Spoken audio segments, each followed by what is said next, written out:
Hello Aries, welcome to Guru माइंडी tarot. और ये reading है 28 जुलाई से लेके 3 अगस्त तक की। तो चलिए देखते हैं आपके लिए क्या मैसेजेस है एंड आप क्या एक्सपेक्ट कर सकते हैं इस वीक में लव में।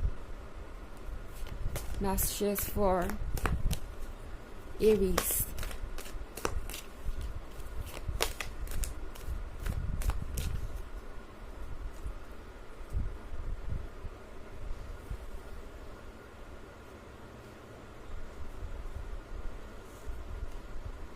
Five of Swords, Prince,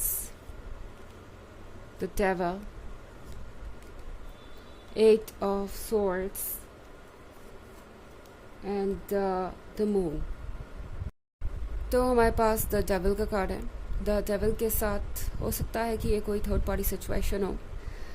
कोई आपके पर्सन को अभी तक एडवाइसेस दे रहा था और आपके पर्सन सुनते जा रहे थे, मानते जा रहे थे, एंड अब आपके पर्सन को लग रहा है जैसे कि वो कहीं फंस गए हों एक ऐसी जगह जहाँ से अब निकलना नामुमकिन है। ये जो भी थर्ड पार्टी है ये कार्मिक रिलेशन के तौर पे आई है यहाँ पे। एंड ये जो कार्मिक रिलेशनशिप है इसमें लेसन ज़्यादा होते हैं और प्यार कम। और यही अब इस पर्सन को दिखाई दे रहा है अपने फ्यूचर में, सिर्फ लेसन्स और खरमास बजाय प्यार के। तो हो सकता है ये एक ऐसा पर्सन हो जिसने किसी और को चूज़ किया हो आपके ऊपर, या किसी और को ज़्यादा इम्पोर्टेंस दे रहे हो। ये इनका फैमिली मेम्बर भी हो सकता है। हमेशा कार्मिक रिलेशनशिप लव रिलेशनशिप के बारे में ही नहीं होते।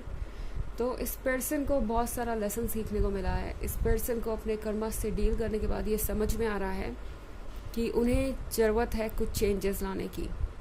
ओके, स्पेशली जब अगला कार्ड हमारे पास है एट ऑफ स्टार्स का। तो इस कार्ड के साथ इस पर्सन को ये लगता है जैसे कि सारी चीज़ें आउट ऑफ कंट्रोल होती जा रही हैं। ओके, वो इस किले में बंद है। अगर आप इस कार्ड को गौर से देखें तो इस पर किला बना हुआ है और उस पर बहुत सारे गार्ड्स भी हैं। तो ये पर्सन ये फील कर रहा है जैसे कि कोई इनको बहुत ज़्यादा कंट्रोल कर रहा है। ओके, अगर कोई भी थर्ड पार्टी यहाँ पे है तो अब ये थर्ड पार्टी आपके पर्सन के लिए बहुत ज़्यादा सफोकेटिंग हो गई है। आपके पर्सन को ऑलरेडी इस रिलेशनशिप में ऐसा फील हो रहा है जैसे उनका दम घुट रहा है और ये अब इससे छुटकारा पाना चाहते हैं, इस रिलेशनशिप को गुड बाय कहना चाहते हैं। बट किसी तरीके की मजबूरी नज़र आ रही है। मुझे ऐसा लग रहा है जैसे ये पर्सन अपने आप को मजबूर महसूस कर रहा है और इसीलिए यहाँ पे स्टक है।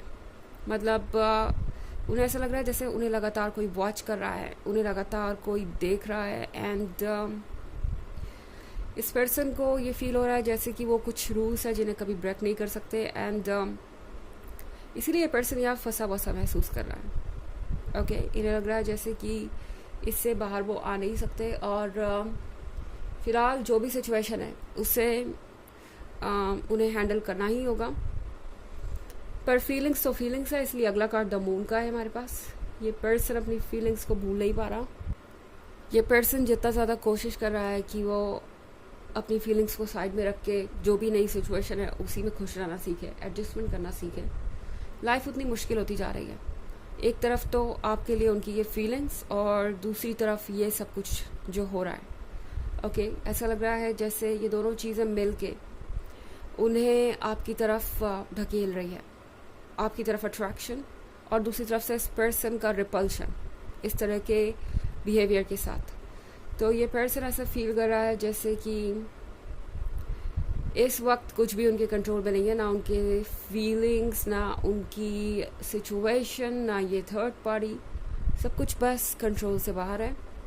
द मून के कार्ड के साथ ये पर्सन आपके बारे में ड्रीम भी कर रहा हो सकता है एरीज। एंड इस ड्रीम में ये पर्सन आपको देख रहा है और आप भी हो सकता है ये चीज़ महसूस करें कि ये पर्सन आपके ड्रीम्स में आ रहा है या आपको एनर्जेटिकली अप्रोच करने की कोशिश कर रहा है। आपको कई बार ऐसा लगेगा जैसे कि आप बिना वजह दुखी महसूस कर रहे हैं या खुश महसूस कर रहे हैं। तो ये सारी चीज़ें इस पर्सन के मूड्स को दर्शाएंगी, क्योंकि ये पर्सन आपसे और ज़्यादा एनर्जेटिकली जुड़ता जा रहा है, आपको मिस कर रहा है इसीलिए। ओके, हमारे पास ये फाइव ऑफ स्वॉर्ड्स भी है। एरीज, आई थिंक ये है एक जर्नी के बारे में जो ऑलमोस्ट शुरू हो चुकी है। ओके, ये जर्नी है अपने सेल्फ रिस्पेक्ट को पाने की, उस लाइफ को पाने की, उस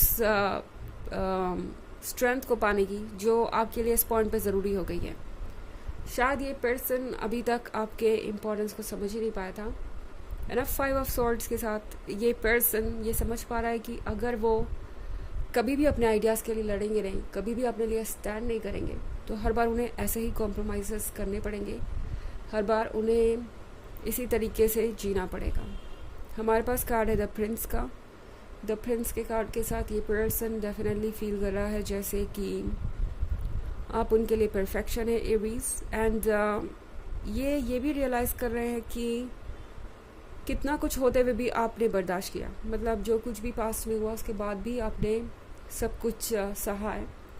और अब ऐसा लग रहा है इस कार्मिक रिलेशनशिप के बाद आपके पर्सन को समझ आ रहा है कि आप कौन हैं, एंड आप उनसे कितने अलग थे और आप उनसे कितने बेहतर थे। ये पर्सन अब ये सोच रहा है कि शायद वो कभी आपका प्यार डिज़र्व भी नहीं करते थे, पर आपने उन्हें वो दिया। ओके, तो बहुत सारी चीज़ें ये कार्मिक इस पर्सन को रियलाइज़ करने पे मजबूर कर रहा है।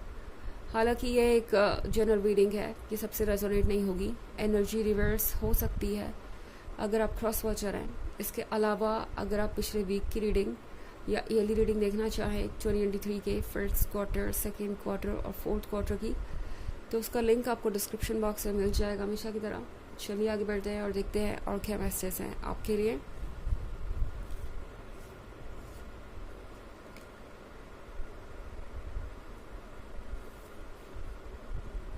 Three of Moons, 8 of Sphere, 8 of Moon, Cardinal, and Temperance. Okay, तो हमारे पास 3 ऑफ मून है। 3 ऑफ मून के साथ ये वक्त है कुछ सेलिब्रेट करने का। आई थिंक ये दर्शा रहा है आपके प्रोग्रेस को। आपके रिलेशनशिप में जो कुछ भी हो रहा है वो दरअसल अच्छा ही हो रहा है, क्योंकि 8 ऑफ स्फेयर के साथ ये पर्सन ये महसूस कर पा रहा है जैसे कि उन्होंने जो खोया है वो उनके लिए सबसे स्पेशल था। मतलब जो बात आप उन्हें नहीं फील करवा सके वो इस कार्मिक ने करवा दिया। 8 ऑफ मून के साथ इस पर्सन को ऐसा लगता है जैसे कि उन्हें अब आपकी मदद की ज़रूरत है। यह वही पर्सन हो सकता है जो आपसे कंप्लेन कर रहा था कि आप उन्हें 10 ऑफ मून नहीं दे रहे या 10 ऑफ कप्स नहीं दे रहे, और आपको और 2 ऑफ कप्स देने चाहिए 8 ऑफ कप्स के बाद भी। अब इस पर्सन को ये रियलाइज़ हो रहा है जैसे कि गलती उनकी है और उन्होंने आपको ज़रूरत से ज़्यादा पुश किया, ज़रूरत से ज़्यादा उनकी एक्सपेक्टेशंस थी। तो ये पर्सन अब इस बात को समझ पा रहा है कि आपने तो 8 ऑफ कप्स देकर भी उन पे मेहरबानी की है और उन्हें इसकी अहमियत पता होनी चाहिए थी। और ऐसा नहीं था कि अगर आपके पास 10 ऑफ कप्स होते तो आप नहीं देते। आप डेफिनेटली अपनी तरफ से सब कुछ कर रहे थे। और इस पर्सन को एक और बात रियलाइज़ हो रही है कि उन्होंने कभी भी आपका साथ नहीं दिया या आपके लिए स्टैंड नहीं किया। और अब लगता है कार्डिनल के कार्ड के साथ ये पर्सन लगातार खुद को ब्लेम कर रहा है, लगातार खुद से कह रहा है कि उन्हें कुछ स्ट्रेंथ तो ज़रूर दिखानी चाहिए थी, उन्हें कुछ ऐसा तो ज़रूर करना चाहिए था जो इस रिलेशनशिप को बेहतर बनाए, उन्हें कुछ ना कुछ तो अपनी ताकत का परिचय देना चाहिए था, अपने स्ट्रेंथ का परिचय देना चाहिए था। इस वक्त तो ये पर्सन एक लूज़र की तरह फील कर रहा है, एक हारे हुए पर्सन की तरह जिसका कि किसी चीज़ पे कंट्रोल नहीं है और जिसने अपने गलत फैसलों से सब कुछ गंवा दिया है। हमारे पास कार्ड है टेम्परेंस। क्या टेम्परेंस के कार्ड के साथ चेंजेस आ रहे हैं, स्लोली ही सही, धीरे ही सही, बट चेंजेस आ रहे हैं। और ये चेंजेस इस पर्सन के अंदर बहुत सारे बदलाव लाएंगे। आप इसे धीरे धीरे देखेंगे। हालांकि ऐसा नहीं है कि सारे चेंजेस आपको इसी वीक में नज़र आ जाएंगे, बट जैसा कि मैंने कहा ये एक जर्नी की शुरुआत है, कुछ नया है जो बस अभी स्टार्ट ही हो रहा है और जिसकी नींव बस अभी रखी ही गई है। चलिए देखते हैं आपके लिए ऑरेकल मैसेज क्या है। Messages for Aries. Spirit of the west. तो वेस्ट साइड आपका, यानी यूँ कहूँ कि राइट साइड आपका इस वक्त ज़्यादा एक्टिव है। और ये जो राइट साइड है ये हमारी सोल से जुड़ा हुआ होता है। ये हमारी क्रिएटिविटी, हमारी स्पिरिचुअलिटी और हमारे उस साइड से जुड़ा हुआ होता है जो अक्सर सरफेस पे तो नहीं दिखाई देता मगर हमारे अंदर होता है। तो ये सबकॉन्शियस को सुनने की बात कर रहा है। ये कार्ड आपसे कह रहा है कि आपको अपने इंट्यूशन पे ज़्यादा ट्रस्ट होना चाहिए इस वक्त, बजाय लॉजिक और रीजनिंग के। ओके, ये वक्त है दिल से या इंट्यूशन से फैसले लेने का, अपनी सोल की आवाज़ सुनने का, बजाय दिमाग से फैसले लेने के। तो ये है रीडिंग इस वीक की। आई होप आपको अच्छी लगी होगी।